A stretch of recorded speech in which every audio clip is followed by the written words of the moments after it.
আওয়ামী লীগ বাংলাদেশে নির্বাচন করতে পারবে না। তো যেহেতু আওয়ামী লীগ নির্বাচন করতে পারবে না, আমি নিজে একজন আওয়ামী লীগের ভোটার। যেহেতু আওয়ামী লীগ নির্বাচন করতে পারবেই না, তাহলে আমি কি আমার ভোটটাকে নষ্ট করব? না, সেটা করা যাবে না। কারণ আপনি একটা হিসেব করে দেখেন, বর্তমানে আমি একটা হিসেব করেছি, বাংলাদেশে বর্তমানে 3 কোটি ভোটার আছে যারা শুধু আওয়ামী লীগকে ভোট দিত। এখন ওই আওয়ামী লীগকে যারা ভোট দিত, তাদের ভোটটা নষ্ট করা যাবে না। আপনি একটা কথা মনে রাখবেন, বিএনপি আপনার শত্রু, তো আপনি শত্রুকেই আপনার ভোটটা দেন।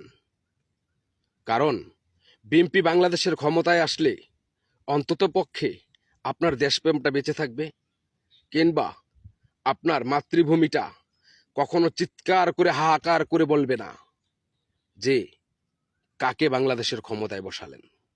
যদি কোনো কারণবশতে এই জামাত শিবির বাংলাদেশের ক্ষমতাটা হাতে নিয়ে নেয়, তাহলে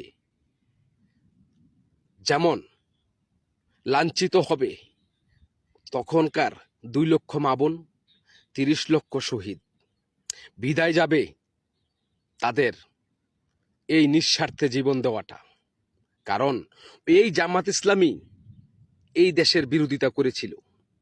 তারা তখন পাকিস্তানের হয়ে কাজ করেছিল, আর তারা দেখিয়ে দিয়েছিল প্রত্যেক ঘরে ঘরে নিয়ে এখানে মুক্তিবাহিনী আছে, এখানে সুন্দরী মেয়ে আছে।